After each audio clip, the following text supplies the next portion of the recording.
Hello again and welcome to Night 5 of the 12 Days of Halloween 2018. Tonight, the desperate streets of war-torn Iraq are stalked by a shambling undead monstrosity, believing itself to be the avenger of the innocent. In Frankenstein in Baghdad, that's the book I'm reviewing. Hello everyone, Thomas here, your host as always. Thank you so much for joining me. One of the oldest themes that has been explored all throughout history, not only by writers, but philosophers, clergy, politicians, just plain old regular folks trying to get by, is that violence begets violence, and nowhere can the cycle be seen with greater clarity than in the world's most war-torn areas. Iraqi author and documentary filmmaker Ahmed Saadawi gives the theme one of its most trenchant contemporary workouts in Frankenstein in Baghdad, a taut little fever dream of a novel that combines gory horror with scathing political satire to create something unique, funny, bloody, and brilliant. The book made Saadawi the first Iraqi winner of the International Prize for Arabic Fiction in 2014.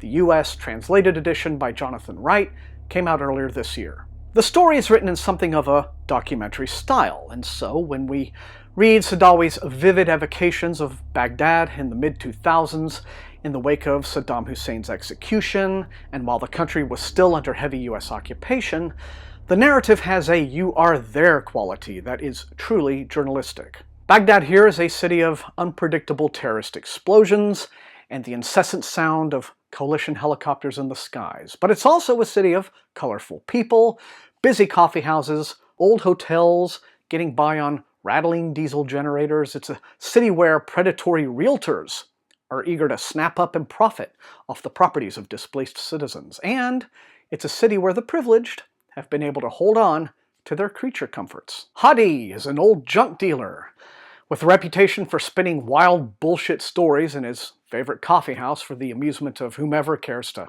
hang out and listen.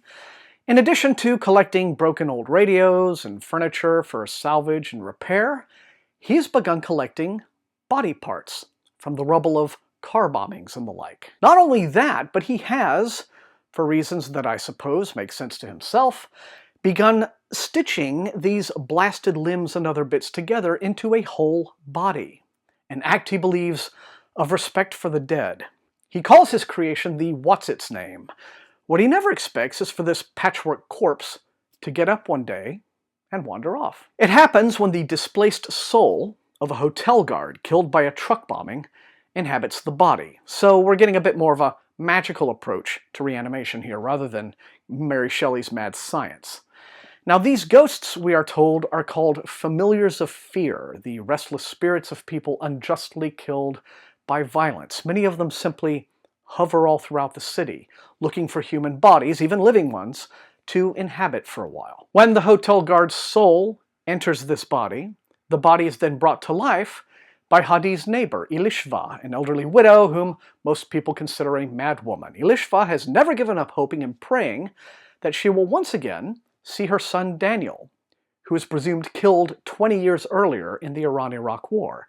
Seeing the body lying on Hadi's table, Ilishva simply addresses it as Daniel and invites it into her home, dressing it in some of her son's old clothes. But Daniel, or the what's-its-name, is soon stalking the city. We are quickly propelled into a mordant and, I must admit, often darkly humorous morality tale. The creature sees itself as an avenging spirit, out to kill all the criminals among them Al-Qaeda or supporters of the old regime who target the innocent. As bizarre murders begin occurring all around the city and coming to the attention of both Iraqi and American military police, an ambitious young journalist, Mahmoud, tracks down Hadi and convinces the old charlatan to get an interview from the what's-its-name for his magazine. We learn from the creature's own words how an initial assurance in its own self-proclaimed mission is running up against unexpected moral complexities. At first, the what's-its-name is confident in its own righteousness. It's careful to explain that it sees itself as a defender of the people, only seeking vengeance against the evil men whose crimes created the blown-apart body bits that it's comprised of. Given the parts of multiple victims, inhabited by the soul of another victim, and given the name of yet another victim, the what's-its-name seeks violent retribution and justice for all victims of terrorism and war. So it says. But this illusion of purity of purpose soon crumbles. The what's-its-name begins attracting a small group of fanatical followers, one of whom points out that very few people are entirely without moral blemish. A victim can also be a criminal in other ways. Furthermore, the what's-its-name is discovering its body is beginning to fall apart. As one person is avenged whom the creature owns parts from, that bit finally decays and drops off. And so, the what's-its-name has to start acquiring new parts to replace the old ones if it wants to stay ambulatory long enough to complete its goals. But then the new body parts require their own avenging, and so on and so on.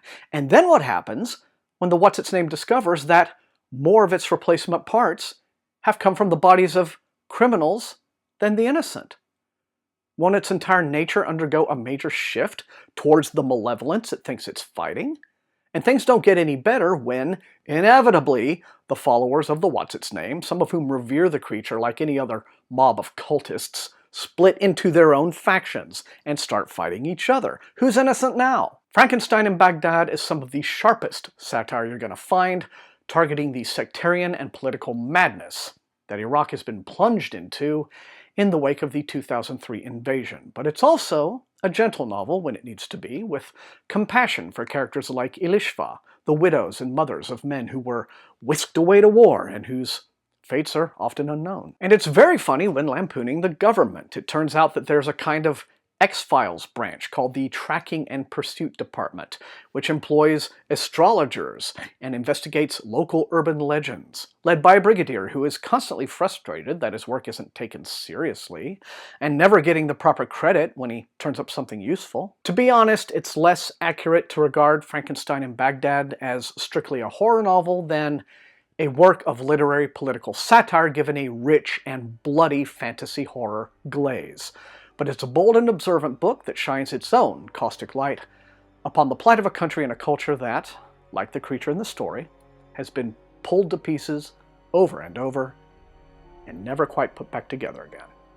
And that's all I got for this episode of SFF180. I want to thank all of you once again for joining me. Remember, most important thing, these are reviews. You will not always agree with me, but if you enjoyed watching, please slam that like button, share the video, and above all, please subscribe. That's how SFF180 grows as a channel. You can also support the channel at my TeePublic store and at my Patreon, where recruits in the Winx Army get little perks like getting to see some of these videos early, things like that. I want to thank all of those people for their additional support. I want to thank all of you watching right now for being the best audience in BookTube. And until I see you all again tomorrow night for night 6 of the 12 Days of Halloween, spooky reading.